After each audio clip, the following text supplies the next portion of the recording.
అట్టడుగు స్థాయి వ్యక్తి జీవితాన్ని మార్చేలా ప్రభుత్వ విజన్ ఉండాలని ఏపీ సీఎం నారా చంద్రబాబు నాయుడు అన్నారు. రానున్న రోజుల్లో ఆర్టిఫిషియల్ ఇంటెలిజెన్స్ తో అన్ని రంగాల్లో విప్లవాత్మక మార్పులు వస్తాయని, అమరావతి, వైజాగ్ ఏఐ హబ్స్ గా రూపొందించే విధంగా ప్రణాళికలు సిద్ధం చేయాలని నీతి ఆయోగ్ సీఈఓ బీవీఆర్ సుబ్రహ్మణ్యం సంస్థ ప్రతినిధులను కోరారు. రాష్ట్రంలో ఏఐ యూనివర్సిటీ ఏర్పాటు చేయాలనే ఆలోచనతో ఉన్నామన్నారు.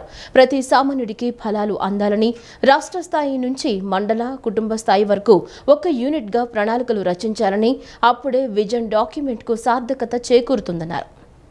వికసిత్ ఆంధ్రప్రదేశ్ 2047 కోసం విజన్ డాక్యుమెంటుపై సచివాలయంలో ముఖ్యమంత్రి నారా చంద్రబాబు నాయుడుతో నీతి ఆయోగ్ సీఈఓ బీవీఆర్ సుబ్రహ్మణ్యం సంస్థ ప్రతినిధులు నిన్న సమావేశమయ్యారు.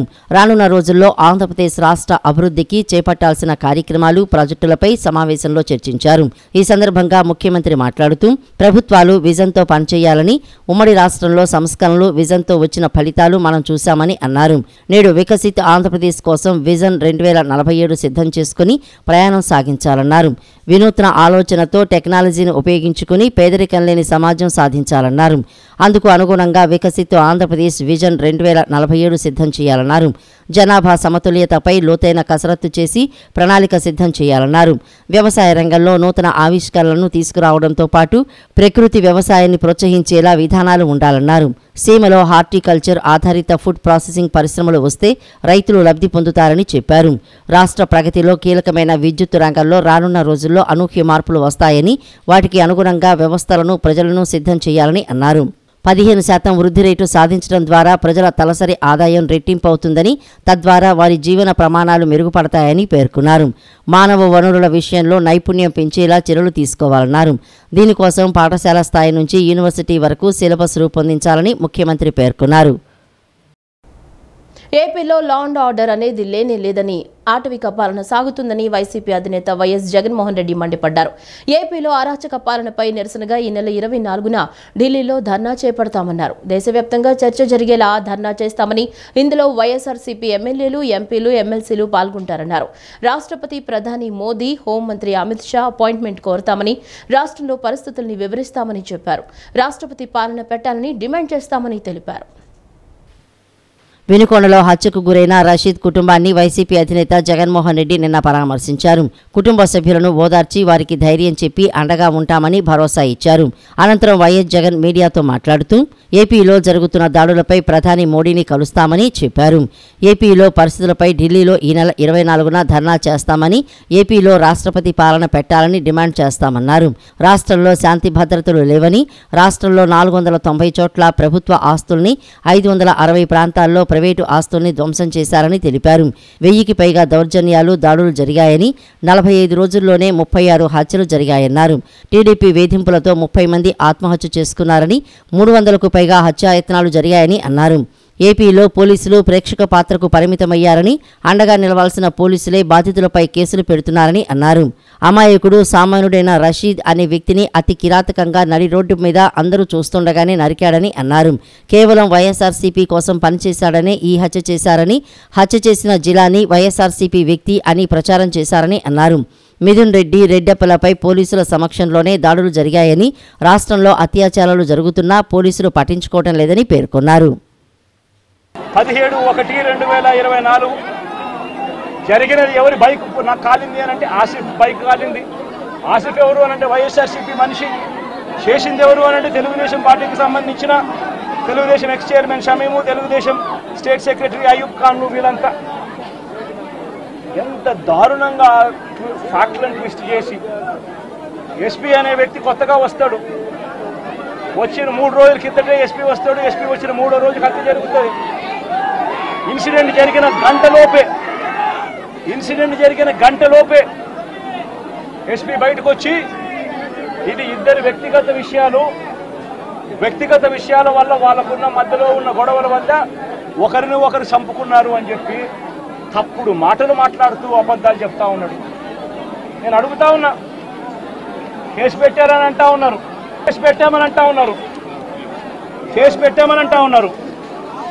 నేను అడుగుతా ఉన్నా, మరి కేసు పెట్టినప్పుడు ఈ కేసులో ఉట్టి ఆ జిలాన్ అనే ఒక వ్యక్తి మీదనే కేసు పెట్టి వదిలేయడం ఏమిటి? విపత్తులు వచ్చినప్పుడే పనితీరు సమర్థత బయటపడుతుందని, వర్షాల నేపథ్యంలో అధికారులు పూర్తి అప్రమత్తంగా డైనమిక్ గా పనిచేయాలని సీఎం చంద్రబాబు అధికారులను ఆదేశించారు. వర్షాలు, వరదలు వచ్చిన తర్వాత కాకుండా వాతావరణ శాఖ హెచ్చరికలు, పరిస్థితులను అంచనా వేసి అప్రమత్తంగా వ్యవహరిస్తే నష్టాలను నివారించగలుగుతామని సూచించారు. వాతావరణ శాఖ ద్వారా వర్షాలు, వరదలను అంచనా వేసి ప్రజలను అప్రమత్తం చేయాలని సీఎం అన్నారు. ముందస్తు ప్రణాళికతో పనిచేయడం ద్వారా ప్రాణ, ఆస్తి నష్టం జరగకుండా చూడాలని ఆదేశించారు. రాష్ట్రంలో వివిధ ప్రాంతాల్లో కురుస్తున్న భారీ వర్షాలు, వరదలపై సీఎం చంద్రబాబు నాయుడు నిన్న సమీక్షించారు. బంగాళాఖాతంలో అల్పపీడనం ప్రభావంతో భారీ వర్షాలు కురుస్తున్న నేపథ్యంలో అధికారులతో సీఎం రివ్యూ చేశారు. వర్షాలు అధికంగా ఉన్న ఆయా జిల్లాల కలెక్టర్లు, ఎస్పీలు, వివిధ శాఖల అధికారులతో వీడియో కాన్ఫరెన్స్ ద్వారా సీఎం సమీక్షించారు. భారీ వర్షాలు కురుస్తున్న జిల్లాల్లో ఉన్న తాజా పరిస్థితులపై అధికారులను అడిగి తెలుసుకున్నారు. ఈ ఏడాదిలో ఇప్పటి వరకు సాధారణ వర్షపాతం 185 మిల్లీమీటర్లు గాను 244 మిల్లీమీటర్లు గాను నమోదైందని, రాష్ట్ర వ్యాప్తంగా 31% అదనంగా వర్షపాతం నమోదైందని తెలిపారు. 13 సెంటీమీటర్ల వర్షపాతం నమోదైన ప్రాంతాలు కూడా ఉన్నాయన్న సీఎం చెరువు కట్టలు, వాగుల్లో ప్రవాహాలపై నిరంతరం పర్యవేక్షణ ఉండాలని సూచించారు. గత ప్రభుత్వంలో ఇష్టానుసారంగా ఇసుక, మట్టి అక్రమ తవ్వకాల వల్ల గోదావరి కట్టలు బలహీనపడ్డాయని, వీటిపై దృష్టి పెట్టాలని తెలిపారు. ఇరిగేషన్, రెవెన్యూ శాఖల అధికారులు సమన్వయంతో పనిచేయాలన్నారు. ఫ్లడ్ మాన్యువల్ ద్వారా నిర్ణయాలు తీసుకోవాలని సూచించారు. డిజాస్టర్ మేనేజ్మెంట్ విషయంలో గతంలో ఉన్న వ్యవస్థలను వైసీపీ ప్రభుత్వం నాశనం చేసిందని, మళ్లీ వాటిని యాక్టివేట్ చేయాలని సూచించారు. ఆంధ్రప్రదేశ్ రాష్ట్ర ఉన్నత న్యాయస్థానంలో న్యాయమూర్తిగా జస్టిస్ ఏవి రవీంద్రబాబు అందించిన సేవలు ప్రశంసనీయమైనవని హైకోర్టు ప్రధాన న్యాయమూర్తి జస్టిస్ ధీరజ్ సింగ్ ఠాకూర్ కొనియాడారు. న్యాయ వృత్తిలో 3 దశాబ్దాల పాటు సేవలు అందజేసిన ఆయన ఎన్నో క్లిష్టమైన కేసులను ఎంతో సునాయాసంగా పరిష్కరించారన్నారు.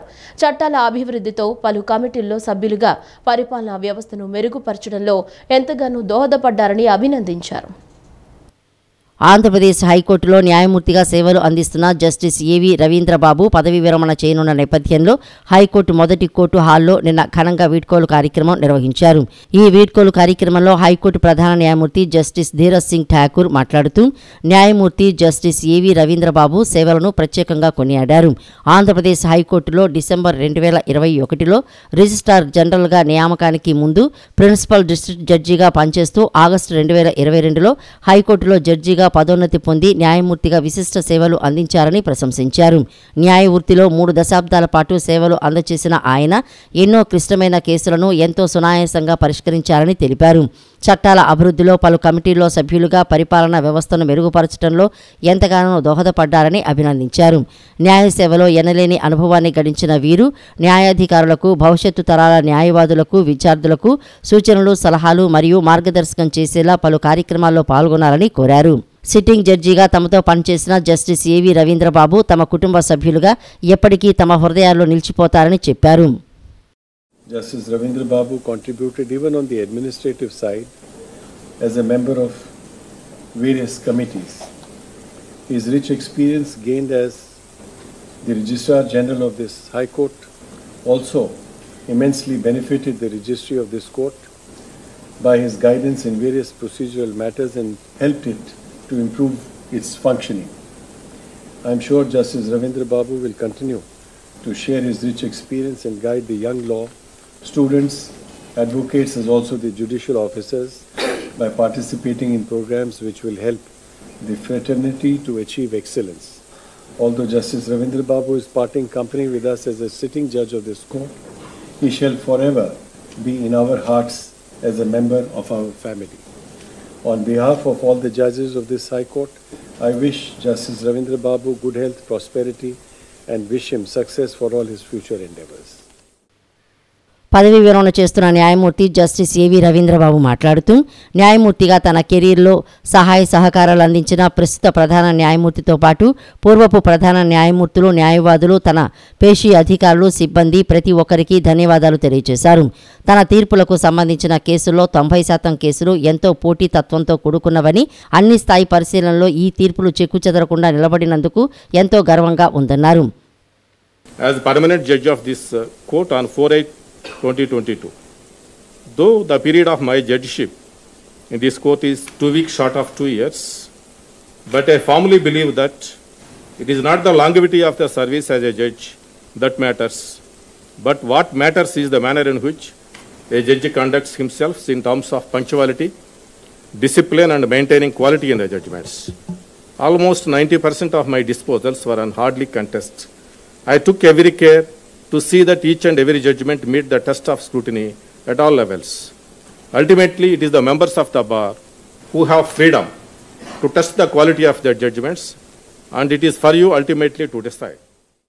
ఈ అభినందన కార్యక్రమంలో advocate general Dammalapati Srinivas, high court bar association అధ్యక్షులు K Chidambaram, AP high court bar council అధ్యక్షులు ఎన్ ద్వారకానాథ్ రెడ్డి మరియు అడిషనల్ సొలిసిటర్ జనరల్ తదితరులు పాల్గొన్నారు. బంగాళాఖాతంలో ఒడిశా, ఉత్తరాంధ్ర మీదుగా కొనసాగుతున్న అల్పపీడనం వాయుగుండంగా బలపడింది. వాయువ్య దిశగా పయనించి పూరీ సమీపంలో ఈరోజు తీరం దాటనుంది. తీరం దాటే సమయంలో బలమైన గాలులు వీయడంతో పాటు భారీ వర్షాలు కురిసే అవకాశం ఉందని వాతావరణ శాఖ వెల్లడించింది. పలు జిల్లాల్లో అక్కడక్కడ పిడుగులతో కూడిన మోస్తరు వర్షాలు కురిసే అవకాశాలున్నాయని పేర్కొంది. లోతట్టు ప్రాంతాల ప్రజలు అప్రమత్తంగా ఉండాలని విపత్తుల నిర్వహణ సంస్థ ఎండీ కూర్మనాథ్ సూచించారు. బంగాళాఖాతంలో ఒడిశా, ఉత్తరాంధ్ర మీదుగా కొనసాగుతున్న అల్పపీడనం వాయుగుండంగా బలపడింది. వాయువ్య దిశగా పయనించి పూరీ సమీపంలో ఈ రోజు తీరం దాటనుంది. ఆ తర్వాత క్రమంగా బలహీనపడనుంది. దీని ప్రభావంతో ఈ రోజు ఎన్టీఆర్, కృష్ణా జిల్లాల్లో పిడుగులతో కూడిన వర్షాలు కురిసే అవకాశం ఉందని వాతావరణ శాఖ అధికారులు తెలిపారు. అల్పపీడనం ప్రభావంతో ఎన్టీఆర్, కృష్ణా జిల్లాల్లో విస్తారంగా వర్షాలు కురుస్తున్నాయి. భారీ వర్షం కారణంగా కృష్ణా జిల్లాలో పాఠశాలలకు సెలవు ప్రకటించారు. నిన్నటి నుంచి ఎడతెరిపి లేకుండా కురుస్తున్న వర్షానికి ఉమ్మడి కృష్ణా జిల్లాలోని పలు ప్రాంతాలు జలమయమయ్యాయి. లోతట్టు ప్రాంతాల్లో వర్షపు నీరు చేరింది. రహదారులపై వరద నీరు ప్రవహిస్తోంది. దీంతో ప్రజల రాకపోకలకు తీవ్ర అంతరాయం ఏర్పడుతోంది. ఎడతెరిపి లేకుండా కురుస్తున్న వర్షానికి వాగులు, వంకలు పొంగి పొర్లుతున్నాయి. కృష్ణా బ్యారేజీకి భారీగా వరద నీరు వచ్చి చేరుతోంది. ఈ నేపథ్యంలో అత్యవసర సహాయక చర్యల కోసం 3 ఎన్డీఆర్ఎఫ్, 2 ఎన్డీఆర్ఎఫ్ బృందాలను సిద్ధం చేస్తున్నట్లు రాష్ట్ర విపత్తుల నిర్వహణ సంస్థ ఎండీ రోణంకి కోర్మనాథ్ తెలిపారు. లోతట్టు ప్రాంతాల్లో వరద ప్రవహిస్తున్న వాగులు, కాలువలు దాటే ప్రయత్నం చేయవద్దని సూచించారు. ప్రజలు అప్రమత్తంగా ఉండి తగిన జాగ్రత్తలు తీసుకోవాలని కోరారు. ఆంధ్రప్రదేశ్ అసెంబ్లీ సమావేశాల నోటిఫికేషన్ విడుదలైంది. ఈ నెల 22న ఉదయం 10 గంటలకు ఉభయ సభలు ప్రారంభం కానున్నాయి. గవర్నర్ ప్రసంగంతో ఉభయ సభల సమావేశాలు మొదలవనున్నాయి. ఈ మేరకు assembly secretary general Prasanna Kumar notification జారీ చేశారు. మార్చి నెలాఖరు వరకు అవసరమైన బడ్జెట్తో పాటు రాష్ట్ర పూర్తిస్థాయి బడ్జెట్ కూడా ప్రవేశపెట్టనున్నారు. గత వైఎస్ఆర్సీపీ ప్రభుత్వం ప్రవేశపెట్టిన ఓటాన్ అకౌంట్ బడ్జెట్ గడువు ఈ నెలాఖరుతో ముగియనుంది. ఈ నేపథ్యంలో వారం రోజుల పాటు రాష్ట్ర ఉభయ సభల సమావేశాలు ఏర్పాటు చేసి పూర్తిస్థాయి బడ్జెట్కు ఆమోదం తీసుకోవాలనే అభిప్రాయానికి కూటమి ప్రభుత్వం వచ్చింది. ప్రభుత్వానికి ప్రజలకు వారధిగా వ్యవహరించేది ప్రభుత్వ అధికారులేనని, ప్రభుత్వానికి మంచి పేరు తీసుకురావాలంటే అధికారుల పాత్ర కీలకమని శాసనమండలి చైర్మన్ కొయ్యే మోషేనురాజు, శాసనసభ స్పీకర్ చింతకాయల అయ్యన్న పాత్రుడు అన్నారు. అసెంబ్లీ సమావేశాల్లో చర్చ సజావుగా జరగాలంటే సంబంధిత శాఖల అధికారుల పాత్ర అత్యంత కీలకమని గ్రహించాలన్నారు. నిర్దిష్ట గడువులోపు సభలో చర్చకు వచ్చే అంశాలకు సంబంధించిన సమాచారాన్ని అధికారులు సకాలంలో మంత్రులకు అందజేయాలని ఆదేశించారు. రాష్ట్ర శాసనసభ సమావేశాలు ఈ నెల 22 నుంచి ప్రారంభమవుతున్న తరుణంలో అన్ని శాఖల కార్యదర్శులతో శాసనసభ సమావేశ మందిరంలో శాసనమండలి చైర్మన్ కొయ్యే మోషన్ రాజు, శాసనసభ స్పీకర్ చింతకాయల అయ్యన్న పాత్రుడు నిన్న ఆర్థిక, శాసనసభ వ్యవహారాల శాఖ మంత్రి పయ్యావుల కేశవ్ ఆధ్వర్యంలో సమావేశం నిర్వహించి విధి విధానాలపై అధికారులకు దిశానిర్దేశం చేశారు. సమావేశంలో శాసనమండలి చైర్మన్ కొయ్యే మోషన్ రాజు మాట్లాడుతూ సభలో ప్రజాప్రతినిధులు చర్చించి ప్రజలకు ఇచ్చిన హామీలు అమలు జరిగినట్టే అని భావించి తదనుగుణంగా హామీలు కార్యరూపం దాల్చేందుకు అధికారులు చర్యలు తీసుకోవాలని అన్నారు. అప్పుడే ప్రభుత్వం పారదర్శకమైన పాలన ప్రజలకు అందించినట్లు అవుతుందని పేర్కొన్నారు. సభలో ప్రతి ఒక్క సభ్యునికి గౌరవం దక్కాలన్నారు. శాసనసభ స్పీకర్ అయ్యన్న పాత్రుడు మాట్లాడుతూ శాసనసభ సమావేశాలు ఏవో జరిగాయంటే జరిగినట్టు కాకుండా సభలో ప్రతి మాట, చర్చ సభ్యులకే పరిమితం కాదని ప్రజలను దృష్టిలో ఉంచుకొని సభ నిర్వహణకు సహకరించాలని సభ్యులను కోరుతున్నట్లు చెప్పారు. సభలో మంత్రులు ఇచ్చే సమాధానాలు సభ్యులతో పాటు అవి ప్రజలకు కూడా చేరుతాయని గ్రహించాలని అయ్యన్న పాత్రుడు అన్నారు. సమావేశాలు జరుగుతున్న సమయంలో సమన్వయంకర్తగా ఒక నోడల్ అధికారిని కూడా నియమించి అధికారులకు, మంత్రులకు సహకరించేందుకు కృషి చేయాలని స్పీకర్ కోరారు. రాష్ట్ర ఆర్థిక మరియు శాసనసభ వ్యవహారాల శాఖ మంత్రి పయ్యావుల కేశవ్ మాట్లాడుతూ ఎమ్మెల్యేల ప్రమాణ స్వీకారం తర్వాత తొలిసారి సభను నిర్వహించుకోవడం ఆనందంగా ఉందన్నారు. ప్రజలకు జవాబుదారీతనంతో అర్థవంతమైన చర్చలతో ప్రజలకు మేలు జరిగేలా ఉభయ సభల నిర్వహణకు కృషి చేయాలని, ప్రభుత్వం తరపున సంపూర్ణ సహకారం లభిస్తుందని ఆశిస్తున్నామని పేర్కొన్నారు.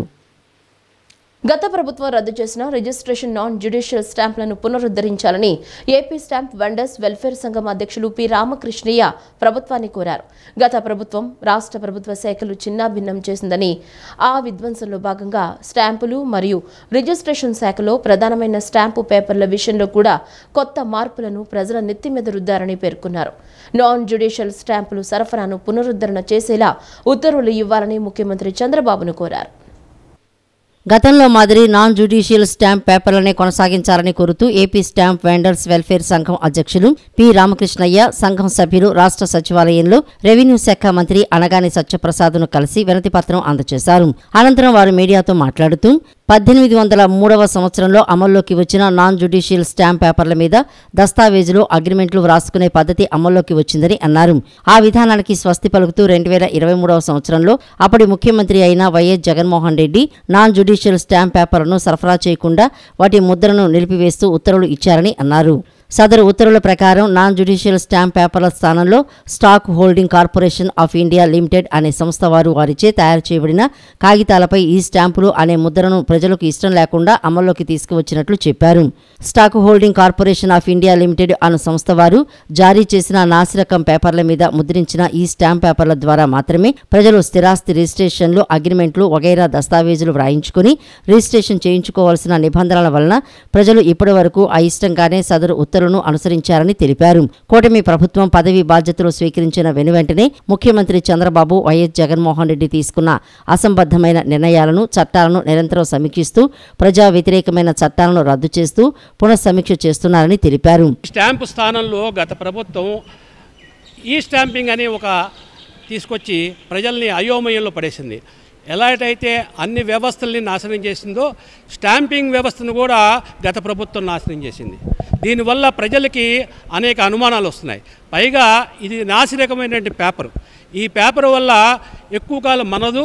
పైగా ప్రజలకి ఇది డాక్యుమెంటా, ప్రాపర్టీ సంబంధించిందా కాదా అన్నది కూడా అర్థం కాకుండా ఉంది. కాబట్టి ప్రజలు ఇలాంటి పేపర్ కోరుతున్నారు. కాబట్టి ఇదే పేపర్ను కొనసాగించాలని. పురాతన కాలం నుంచి వస్తుండే స్టాంపులు ఇవి రిజిస్ట్రేషన్కి ఇవి బాగా ఉపయోగపడతాయి సార్. ఈ పేపర్ని కూడా చాలా కాలం మన్నికగా ఉంటుంది. ఈ స్టాంపింగ్ వల్ల వచ్చేసే స్టాంపు ఉంది చూడండి, అది చాలా నాసిరకం స్టాంపు. దాని మీద ఒక చినుకుబడ్డా కానీ ఏదైనా తడవడం కానీ ఏదైనా జరిగినా అది మళ్ళా పనికిరాదు. కాబట్టి దీన్ని మార్చండి అని చెప్పినని ప్రభుత్వాన్ని విన్నవించుకుంటున్నాం సార్. అది కాకుండా ఇప్పుడు చాలా స్టాక్ ఉంది సార్ గవర్నమెంట్ దగ్గర. ఆ స్టాక్ కానీ అది మళ్ళీ తగలబెట్టడం ఇటువంటి చేయకుండా ఈ స్టాంప్స్ రిలీజ్ చేస్తే బాగుంటుందని కమిషనర్ గారికి కూడా ఇంతకుముందు చెప్పున్నాం సార్. ఆంధ్రప్రదేశ్ రాష్ట్ర శాసనసభ సమావేశాలు ఈ నెల 22వ తేదీ నుంచి జరగనున్న సందర్భంగా ఎటువంటి అవాంఛనీయ సంఘటనలకు ఆస్కారం లేకుండా పటిష్టమైన బందోబస్తు ఏర్పాట్లు చేయాలని ఆంధ్రప్రదేశ్ రాష్ట్ర శాసన మండలి అధ్యక్షులు కె మోషన్ రాజు, శాసనసభాపతి సిహెచ్ అయ్యన్న పాత్రుడు పోలీస్ శాఖ అధికారులను ఆదేశించారు. ముఖ్యంగా అసెంబ్లీ ప్రాంగణంలోని అన్ని సీసీ కెమెరాలు సక్రమంగా పనిచేసేలా చూసుకోవాలన్నారు. అసెంబ్లీ ప్రాంగణం అత్యంత ముఖ్యమైన సెక్యూరిటీ జోన్ అని, ఎవరు పడితే వారు లోనికి ప్రవేశించకుండా ఎలాంటి శాంతి భద్రతలకు విఘాతం కలగని రీతిలో కట్టుదిట్టమైన బందోబస్తు చేయాలన్నారు. రానున్న అసెంబ్లీ సమావేశాల దృష్ట్యా చేపట్టాల్సిన బందోబస్తు ఏర్పాట్లపై ఆంధ్రప్రదేశ్ రాష్ట్ర శాసన మండలి అధ్యక్షులు కె మోషన్ రాజు, శాసనసభాపతి సిహెచ్ అయ్యన్న పాత్రుడు అసెంబ్లీ భవనంలో పోలీస్ శాఖ అధికారులతో నిన్న సమావేశమై చర్చించారు. ఈ సందర్భంగా రాష్ట్ర శాసన మండలి అధ్యక్షులు కొయ్యే మోషన్ రాజు మాట్లాడుతూ ఈసారి అసెంబ్లీ సమావేశాలకు 88 మంది కొత్తగా ఎన్నికైన శాసనసభ్యులు మరియు కొంతమంది శాసన మండలి సభ్యులు హాజరు కానున్న నేపథ్యంలో ఆయా సభ్యులను సక్రమంగా గుర్తించేందుకు తగిన చర్యలు తీసుకోవాలని సూచించారు. అసెంబ్లీ సమావేశాల సందర్భంగా సెక్యూరిటీ, ఇతర బందోబస్తు నిర్వహణకు రాష్ట్ర వ్యాప్తంగా వివిధ జిల్లాల నుండి పోలీసు అధికారులు, సిబ్బందిని నియమించడం జరుగుతుందని, కావున వారికి సకాలంలో తాగునీరు, ఆహారం వంటి కనీస సౌకర్యాలు అందించేందుకు తగిన చర్యలు తీసుకోవాలని పోలీసు ఉన్నతాధికారులను ఆదేశించారు. శాసనసభాపతి చింతకాయల అయ్యన్న పాత్రుడు మాట్లాడుతూ గతంలో అసెంబ్లీ సమావేశాల సమయంలో గ్యాలరీలో ప్లకార్డులతో కొంతమంది ప్రవేశించిన సంఘటనలు చూశామని, అలాంటి సంఘటనలు పునరావృతం కాకుండా కట్టుదిట్టమైన చర్యలు తీసుకోవాలని అన్నారు. అసెంబ్లీ గ్యాలరీలోకి ప్రవేశించే వారిని పూర్తిగా తనిఖీ చేశాకే అనుమతించాలని స్పష్టం చేశారు. అంతేకాక గుర్తింపు కార్డు ఉన్నవారిని మాత్రమే అసెంబ్లీ ప్రాంగణంలోకి అనుమతించాలని అన్నారు. బందోబస్తు నిర్వహించే పోలీసు సిబ్బందికి మీడియాకు తగిన సౌకర్యాలు కల్పించాలని సూచించారు. భద్రత విషయంలో ఎంతమాత్రం రాజీ పడవద్దని పోలీసు శాఖ అధికారులను శాసనసభాపతి అయ్యన్న పాత్రుడు ఆదేశించారు. విజయవాడ ప్రకాశం బ్యారేజ్ సమీపంలో హజరత్ సయ్యద్ అలీ హుసేన్ షా ఖాద్రీ దర్గా, హజరత్ సయ్యద్ షా ఖాద్రీ దర్గాను రాష్ట్ర గవర్నర్ అబ్దుల్ నజీర్ సతీమణి సమీరా కాసిం శుక్రవారం సాయంత్రం దర్శించుకున్నారు. దర్గా ముజావర్ ఖాజా ఆమెకు స్వాగతం పలికారు. దర్గాలో సమీరా కాసిం ప్రత్యేక ప్రార్థనలు చేశారు. నర్సాపురం ఎంపీడీఓ మండవ వెంకటరమణారావు అదృశ్యం కేసుకు సంబంధించి ఎన్డీఆర్ఎఫ్ బృందాలతో ఏలూరు కాలువలో గాలింపు చర్యలు చేస్తున్నట్లు గన్నవరం డీఎస్పీ జయసూర్య తెలిపారు. ఎంపీడీఓ మిస్ అయిన ప్రదేశాల్లోనూ సీసీ ఫుటేజ్ ఆధారంగా కూడా కేసును దర్యాప్తు చేస్తున్నామని చెప్పారు. 10 పోలీసు బృందాలు కేసు దర్యాప్తు చేస్తున్నాయని, అన్ని కోణాల్లో విచారణ చేస్తున్నట్లు తెలిపారు. నర్సాపురం ఎంపీడీఓ మండవ వెంకటరమణారావు మిస్సింగ్ కేసుకు సంబంధించి పోలీసులు ముమ్మర దర్యాప్తు చేస్తున్నారు. వెంకటరమణారావు ఫోన్ సిగ్నల్ చివరిసారిగా విజయవాడ మధురానగర్ ఏలూరు వద్ద ఆగిపోవడంతో దాని ఆధారంగా పోలీసులు విచారణ చేపట్టారు. NDRF, special police, local police సిబ్బంది సహాయంతో ఏలూరు కాలువలో 16వ తేదీ నుంచి గాలింపు చేస్తున్నారు. నిన్న కేసరపల్లి నుంచి అవుటపల్లి హనుమాన్ జంక్షన్ పెరికపాడు వరకు ఏలూరు కాలువ దిగువనకు 2 వైపులా గాలింపు చర్యలు చేశారు. గన్నవరం డీఎస్పీ జయసూర్య నేతృత్వంలో గాలింపు చర్యలు నిర్వహించారు. కృష్ణా జిల్లా కలెక్టర్ బాలాజీ గాలింపు చర్యలను పరిశీలించి డీఎస్పీ జయసూర్యను వివరాలు అడిగి తెలుసుకున్నారు. ఈ సందర్భంగా డీఎస్పీ మాట్లాడుతూ గన్నవరం, హనుమాన్ జంక్షన్, గుడివాడ సీఏల ఆధ్వర్యంలో గాలింపు చర్యలు చేపడుతున్నామని అన్నారు. గాలింపు ప్రక్రియ మొత్తాన్ని ఏలూరు రేంజ్ ఐజీ పర్యవేక్షిస్తున్నారని, కృష్ణా, పశ్చిమ గోదావరి ఎస్పీల సమక్షంలో కొనసాగిస్తున్నామని తెలిపారు. ఇదే కోణంలో కాకుండా ఎంపీడీఓ మిస్ అయిన ప్రదేశంలోనూ సీసీ ఫుటేజీ ఆధారంగా కూడా కేసును ఇన్వెస్టిగేషన్ చేస్తున్నట్లు తెలిపారు. 10 బృందాలుగా ఏర్పడి పోలీసులు కేసు విచారిస్తున్నారని, గాలింపు చర్యలతో పాటు అన్ని కోణాల్లో విచారణ చేపడుతున్నట్లు వెల్లడించారు. ఎంపీడీఓ వెంకటరమణ తన కుమారుడికి వాట్సాప్లో పంపిన సూసైడ్ నోట్ ఆధారంగా కూడా విచారణ చేస్తున్నట్లు చెప్పారు. ఎంపీడీఓ విధులు నిర్వహించిన ఆఫీసులో కూడా వివరాలు సేకరిస్తున్నట్లు తెలియజేశారు. అన్ని కోణాల నుంచి దర్యాప్తు జరపాలి కాబట్టి ఇది మేజర్గా అతను ఆ లెటర్ అలా రాశాడు కాబట్టి ఈ కాలువ అంతా వెతికిస్తున్నాం. బట్ ప్యారలల్ ఇన్వెస్టిగేషన్ వేరే విధంగా ఇన్వెస్టిగేషన్ కూడా చేస్తాం. అలాగే డ్రోన్స్ కూడా తెప్పించాం. ఇదంతా డ్రోన్ ఏదంతా నో ఫ్లై జోన్, ఇదంతా అందులో వర్షం కూడా వస్తుంది. ఇదంతా డ్రోన్ చెప్పేదాన్ని యాక్చువల్గా 4 డ్రోన్స్ వచ్చినాయి మనకి. మన ఆక్టోపస్ నుంచి పెద్ద డ్రోన్ ఒకటి వచ్చింది. అలాగే మన కృష్ణా జిల్లా ఒక 3 డ్రోన్స్ వచ్చినాయి. ఆ 3 డ్రోన్స్ కూడా ఆపరేట్ చేద్దామంటే నో ఫ్లై జోన్ ఉంది అంతా. ఒకసారి డీజీసీ పర్మిషన్ తీసుకుంటాం. ఈ వర్షం కూడా కారణం కూడా ఫ్లై చేయలేకపోయింది.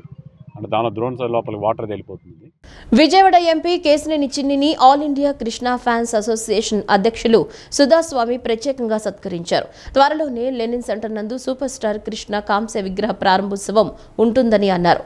ఈ కార్యక్రమంలో రాష్ట్ర వ్యాప్తంగా పెద్ద ఎత్తున అభిమానులు పాల్గొంటారని అన్నారు. సూపర్ స్టార్ కృష్ణ మహేష్ బాబు అభిమాన సంఘం ఆధ్వర్యంలో విజయవాడ పార్లమెంటు నుండి అత్యధిక మెజారిటీతో గెలుపొందిన కేశినేని శివనాథ్ చిన్నిని ఘనంగా సత్కరించారు.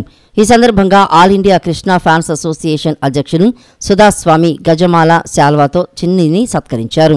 ఈ సందర్భంగా సుధాస్వామి మాట్లాడుతూ గురు పౌర్ణమి సందర్భంగా ఆదివారం లెనిన్ సెంటర్ నాగ మానసాదేవి సాయిబాబా మందిరంలో నిర్వహించే ప్రత్యేక పూజా కార్యక్రమాలకు చిన్నిని ప్రత్యేకంగా ఆహ్వానించడం జరిగిందన్నారు. విజయవాడ లెనిన్ సెంటర్లో సిఆర్డీఏ పార్కులో నిర్మించిన సూపర్ స్టార్ కృష్ణ కాంస్య విగ్రహ పనులు త్వరలోనే పూర్తవుతాయని అన్నారు. కృష్ణ కాంస్య విగ్రహ ప్రారంభోత్సవ కార్యక్రమాన్ని అట్టహాసంగా నిర్వహిస్తామని అభిమాన సంఘాల అధ్యక్షులు ఘట్టమనేని ఆదిశేషగిరిరావు ఆధ్వర్యంలో రాష్ట్రం నలుమూలల నుండి సూపర్ స్టార్ అభిమానులు హాజరవుతారని పేర్కొన్నారు. గురు పౌర్ణమి రేపు 21వ తారీఖు ఆదివారం నాగసాయిబాబా మందిరంలో విశేషమైనటువంటి పూజలకి ఆయన్ని ఆహ్వానించాం.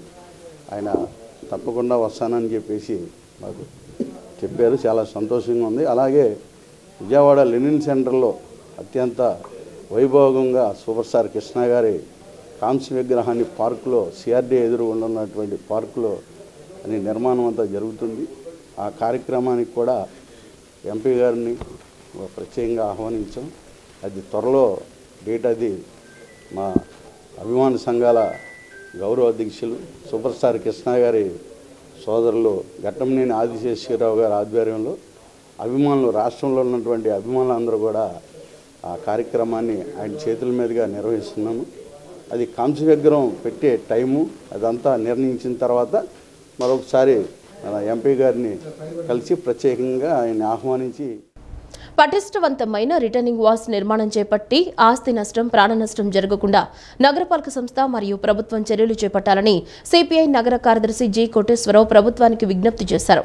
గత కొన్ని రోజులుగా విస్తారంగా కురుస్తున్న వర్షాలకు కొత్తపేట 51వ డివిజన్ రాజగిరి వారి వీధిలో గత రాత్రి సుమారు 2:30 గంటల సమయంలో కడవల అప్పారావు 2 పోర్షన్ల ఇల్లు కొండ చర్యలు జారిపడ్డంతో ఇల్లు ధ్వంసమై ఇంట్లోని వస్తువులు ఆస్తి నష్టం జరిగిందన్నారు. ప్రమాదం జరిగిన ప్రాంతాన్ని సిపిఐ నగర కార్యదర్శి జి కోటేశ్వరరావు మరియు సిపిఐ సిపిఎం నాయకులు పర్యటించి పరిశీలించి బాధితులను పరామర్శించారు. కొత్తపేట 51వ డివిజన్ రాజగిరి వారి వీధిలో ఉన్నాము. గత 4 రోజులుగా విస్తారంగా కురుస్తున్నటువంటి వర్షాలకి కొండ ప్రాంతంలో ఉన్నటువంటి ఇళ్లలో ఉండేటటువంటి వారందరూ కూడా భయం గుప్పెట్లో ఉన్నారు. దీని ఫలితం నిన్న రాత్రి 2 గంటల సమయంలో రాజగిరి వారి వీధిలో డోర్ నెంబర్ 9, 27, 15/B కొడవల అప్పారావు గారి ఇల్లు ప్రమాదంలో రెండు పోర్షన్ల ఇల్లు మొత్తం కూడా ఇల్లు దేనికి పనికిరానటువంటి పరిస్థితిలో కూలిపోయి కింద పడిపోయి ఇళ్లలో ఉన్నటువంటి సామాగ్రి మొత్తం కూడా ప్రమాదానికి గురయ్యి మొత్తం కూడా అస్తవ్యస్తం అయిపోయి ధ్వంసం అయిపోయినాయి ఇంట్లో ఉన్నటువంటి వస్తువులన్నీ కూడా. ఈ సందర్భంగా నగరపాలక సంస్థ అధికారులకి, ప్రజాప్రతినిధులకి, ప్రభుత్వ అధికారులకి విజ్ఞప్తి చేసేది, మేము గతంలో అనేక సందర్భాల్లో కమ్యూనిస్టులుగా చెప్తా ఉన్నాం, కొండ ప్రాంతాల్లో పటిష్టవంతమైనటువంటి రిటైనింగ్ వాల్స్ నిర్మాణం చేపట్టాలి. అంతేకాదు తాడేపల్లి మండలం సీతానగరంలో గంజాయి ప్యాకెట్లు విక్రయిస్తున్న మహానాడుకు చెందిన 3 యువకులను తాడేపల్లి పోలీసులు నిన్న అరెస్టు చేశారు. వారి వద్ద నుంచి 1 కేజీ 600 గ్రాముల గంజాయి ప్యాకెట్లు స్వాధీనం చేసుకున్నారు. 3 యువకులు విశాఖపట్నం నుంచి గంజాయి తీసుకొచ్చి తాడేపల్లిలో విక్రయిస్తున్నట్లు సిఐ కళ్యాణ్ రాజు తెలిపారు. 13 గ్రాములు ఉన్న ఒక్కొక్క ప్యాకెట్ 500 రూపాయలకు విక్రయిస్తూ పోలీసులకు పట్టుబడినట్లు చెప్పారు.